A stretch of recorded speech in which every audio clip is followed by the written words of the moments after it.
Welcome everybody, this is Home and Hearth and this is Jamie. Hey, guess what we're making today? We are making jalapeno poppers. I've got a lot of things already prepped and ready to go. The jalapenos are right behind. And what I've done with those, I have seeded and deveined them and halved them lengthwise. Got a trusty chef knife, spatula for the filling, and a spoon to put it in. We're going to use some green onions today. Some seasoning, a little onion and garlic powder. I'm also going to add cream cheese and cheddar cheese, and we're going to get ready on making that filling right now. And then we're going to be adding some tried and true bacon. We'll be wrapping those jalapenos in bacon, and what I'm going to do over here is I'm going to fill the jalapenos. Then I'm going to lay them out on the sheet tray covered with parchment paper, and then I'm going to flash freeze those. Then they can be stored in a freezer safe bag upwards of 3 to 6 months, depending on how much air you get out. You can also flash freeze and then food saver once you're done with that to pull out even more of the air that might damage those poppers down the road. So I've grated a little bit of cheese here already. I'm going to grate just a touch more. This is a 1 pound block, and I like cheese. A lot of us like cheese. So I use a lot of regular cheddar. I use a pound of cream cheese and a pound of cheddar. I use mild cheddar. You can use white cheddar, extra sharp, Colby Jack, just whatever cheese that you and your family likes. This is all about personal preference. I have made these in the past many times. This is probably my first good sized batch freezer of poppers. Just because, you know, it's not a hugely messy project, but you know, if you're gonna make them, if you're gonna make anything like this, whether it be a freezer meal, appetizers, you know, desserts, breakfast, dinners, do a bulk batch. You know, you're going to spend the money if you take a little extra time and you just go ahead and get it all done at once. That's just more time down the road that you can devote to other activities. So I'm going to go ahead and stop there with the cheddar. I'm thinking, ooh, snacks for the chef, yay. And I'm just going to set those aside. Now, over here, I've got my stand mixer. You can do this in a bowl with just a spoon. Your cream cheese definitely needs to be room temperature, and I have 2 of these, and I'm going to put those in my stand mixer, get those mixed up along with the cheddar. Then I'm going to mince in some nice green onions, and I'm going to finely slice those because we want that texture of them, but we don't want them to be huge pieces. That would be rather unpleasant. Then once I'm done with that, I will add in my seasonings, add in my salts, and do a little taste test and see how that is. Once I'm happy with the filling, I will set that aside and we will start slicing bacon because, you know, bacon's good. We love bacon. So let's get started on that. Okay, so we're back. I have begun the mixing on our cream cheese and cheddar cheese together. And as you can see, it's looking like a nice hot mess right now, and that's okay. Something like this isn't going to look very pretty at first. So what we're going to do is we're going to go ahead. I've added salt to it just for taste. Let's go ahead and turn that back on for just a few. It helps if you raise the bowl first. There you go. I'm new here. Anyway, it's looking pretty good.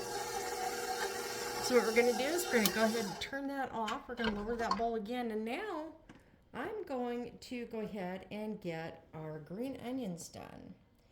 And that'll take just a minute. And then we're going to slice up our bacon right across the package, because even though I have a lot of jalapeno poppers, each one does not need a complete slice of bacon. That's a lot. And I know, even though it's bacon, that's still too much. Because even though it's half, it's going to stretch quite a bit. So we're going to get a lot of coverage from half a slice. So let me do that, and I'll be right back. Okay, we've got our green onions now diced up or sliced up. I like to use the green parts as well. Not only are they a nice pop of color, but they're really tasty, guys. Don't be afraid to use those. This was the equivalent of 3 green onions. I like the flavor of green onion. You do not have to use that. I also, as you can tell, am going to be using the garlic powder and onion powder. I like that pop of flavor. What I would do is definitely use the granulated or powder onion or garlic. If you don't like using those fresh ingredients or you do not have them on hand, no worries. Some people, it's just a flavor textural thing that they just can't get past, don't want to get past. Hey, use the powdered stuff. It's fantastic. If you like both like I do, I tend to use both, and it just provides a little flavor boost, and you don't go overboard. This is the equivalent of about a half cup of green onion. And when I actually use the seasonings, the salt in the container right there, I used about a tablespoon, but that's going to be for about 48 jalapeno poppers. The actual garlic and onion powder, I would say half teaspoon to a teaspoon, adjust for taste. Go light. You can always add more in, but you can't take it out. Am I right? Okay, on to the next step. So, we're wrapping along here. It's going pretty gosh darn well. The other nice thing about gloves, too, is sometimes, you just have that issue where, like, you're trying to fill with a spoon or something else, and it just doesn't want to do that. It doesn't want to cooperate. Sometimes having gloves on, it keeps the mess off your fingers, out from underneath your fingernails, and it just, makes life easier. The other thing I think I forgot to mention is when you have bacon and it's cut in half like that, you can give it some tug and kind of stretch it a little bit better if you're having trouble reaching the end of the jalapeno. That can make a difference. Generally, it will always work out in your favor. You got a happy little baby right here. He's happy. So, yeah, I just keep going on this. I've got, I actually have an insane amount of jalapenos that eventually I'm going to get done here, and probably end up going to have to make another round of our filling. I'm going to give my bacon a little tug, just to kind of give it a little stretch, and pick up our jalapeno. I guess, what do you call this, the barber pole twist? Like a barber shop? Yeah, I'm thinking that's what it is. So, now once I'm going to be done with these, okay. When I'm done with these, I'm not going to cook these right away. And I don't need to. They'll actually maintain their shape better if they're not cooked before freezing. And guys, these are going to last, if stored properly in the freezer, i.e. the least amount of air humanly possible. Because air, as we all know, is the enemy of frozen foods. So, what I'm going to do is what I call, just like a flash freeze. And I'll leave them on the cookie sheets, put them in the freezer. That one didn't want to come around because it's being mean. Okay, we got it. I'm going to put these on the cookie sheets. I'm going to put them in the freezer and do a flash freeze. And by that, basically uncovered. I'm not going to cover them with anything. And I'm going to leave them on the shelf in the freezer anywhere from a couple of hours to overnight. Just as is, sitting out in the cold, being sassy. Then, ooh, I tore that one. Okay, let's get another one. Then the next day or later that evening, like tonight, I will take and individually put them in food saver bags. And with my handy dandy little machine, going to suck the air right out. And then they'll store pretty easily for, I'm going to be honest, they'll last up to 2 years. As long as that air does not break the perimeter of the bag they're stored in. Now, if you're not using like a vacuum sealer, okay, then I'm going to tell you, get all the air out that you can. There's ways to do it. You can use, you can zip up the bag most of the way, squeeze the air out, and then use like a straw to suck out more air. You can do all those things. Just your goal being, get the majority of the air out, all of it that you can, basically. And having said that, you do all those things, I would say easily you can get, 6 to 8 months. I would not go beyond that, because at that point, you're going to be looking at freezer burn, okay? Even on the best of occasions, unless you've got a vacuum sealer, I really wouldn't advocate storing beyond 6 to 8 months just for flavor. I mean, the food is perfectly good to eat. It just may not be ideal tasting. See, this is the squeeze method here. I gave up on the spoon. Now we're squeezing. There you go. It's stuck to my gloves more than the jalapeno. But yeah, be sure and label when you get them into the deep freeze. Label, date, the whole thing. Do not ever say the fateful words, oh, I'll remember what that is. You know, because clearly it's a jalapeno. It's wrapped in bacon. I'll remember that. Guys, I cannot stress this enough. You're going to have days where you don't remember what you ate for lunch. You're just going to have days, and that'll be the day you're like, I need to pull something out of the freezer, and you're going to go, what in the name of all that is holy is that in my freezer? What is that? What is that? And you're not going to know the answer to that because you didn't label it. Just saying.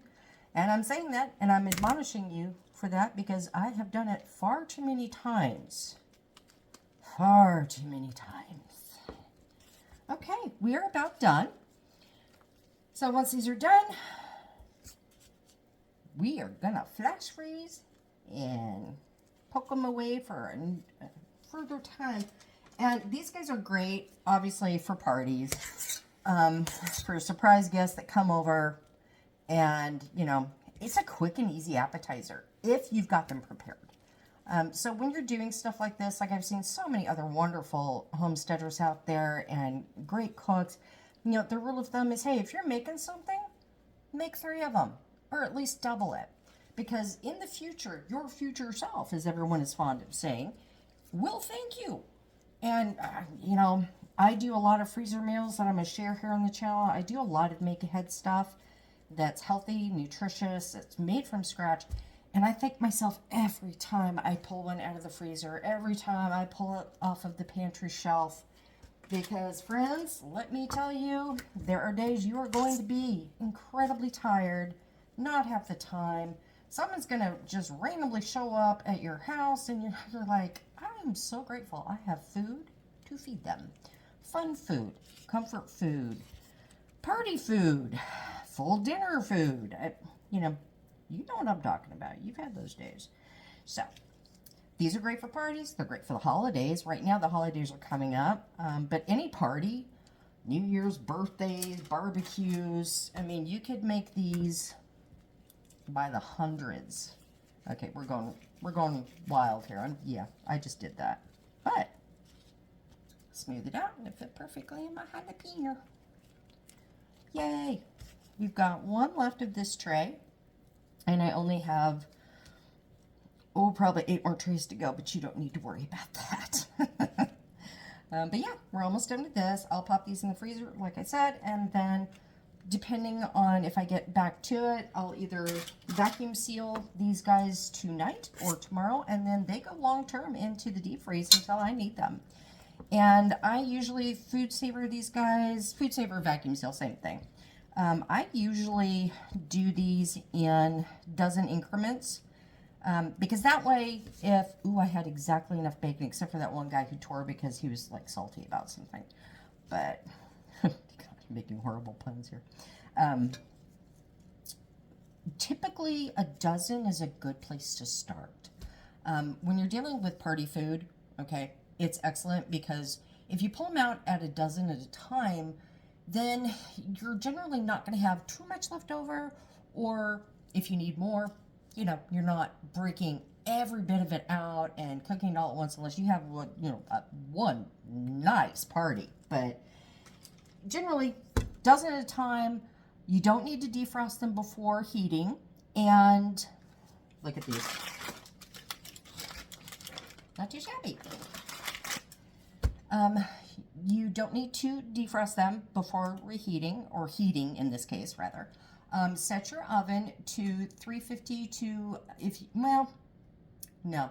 I have found in the past that actually 375 to 400 degrees is best, especially from the frozen state. And pop these babies by the sheet tray into your hot oven. I cannot talk tonight, bear with me, I'm so sorry. 350 or 375 to 400 degrees between 20 and 30 minutes, and you'll know when they're done. The edges of the jalapeno, when done, They will be soft looking and have a little bit of an edge to them, a little bit of color to them. Your bacon, of course, will have beautiful color and it will be fully cooked. Definitely, if you want to save yourself some cleanup time on your cookie sheet, everyone, 400, I think 425 is the limit on parchment paper, but actually what I have found is I line my sheet pans with nonstick aluminum foil. I have found nonstick aluminum foil is a dream. Once I'm done cooking, whatever it is I'm done cooking, pull the foil off, do a quick once over, and that sheet pan is clean. I did not have to wreck myself trying to get it recleaned. So that's it for today. We have successfully gotten through the poppers. Next wave is on its way. I hope you guys really enjoyed this today. I thoroughly enjoyed having you here. I love guests. And, you know, if you'd like to come back around, don't forget to like and subscribe. And please leave a comment. What have you made poppers? Tell me about them. What other good finger food / party food appetizers? Leave a comment below and let me know what you think. Thanks, everyone. Have a great day. Love you. Bye.